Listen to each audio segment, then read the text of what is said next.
வழக்கு விசாரணை எதிர்கொண்டு எனக்கு எந்த அச்சமும் இல்லை, என் மீதான குற்றச்சாட்டுகள் சர்வதேச நீதிமன்றத்தில் நடத்தணும் அப்படின்ட்டு அவர் சொல்கிறாரு.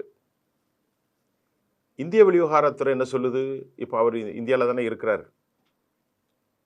கடந்த மாணவர் போராட்டத்தை விட்டு அவர் நேர வன்முறை வெடித்தது, இதனால் பலர் கொல்லப்பட்டு கொண்டிருக்கும் போது அவர் ஹசீனா தனது பதவியை ராஜினாமா செய்துட்டு வேகமாக தன் காவலர்களோடு இந்தியாவுக்குள்ளே வந்துட்டார். இப்போ நாம தான் அவர்களுக்கு ஹசீனாவுக்கு பாதுகாப்பு கொடுத்துருக்குறோம். இது தொடர்பான வழக்கு வங்கதேசத்தில் நடந்து கொண்டிருக்கிற போது மரண தண்டனை விதிச்சதையும் நான் இப்போ சொல்லிட்டேன். இப்போ இந்தியாவுடைய வெளிவிவகார அமைச்சகம் என்ன சொல்லுதுன்னா, சில கருத்துக்களை கூறியிருக்கிறாங்க. என்ன கூறியிருக்கிறாங்கன்னா, ஹசீனாவுக்கு எதிராக தீர்ப்பாயம் செய்துள்ள வெளியுறவுத்துறை தீர்ப்பை நோட் செய்திருக்கிறோம். We has noted that. அவ்வளோதான். இது ரைட் ராங்குலாம் இந்தியா சொல்லலை.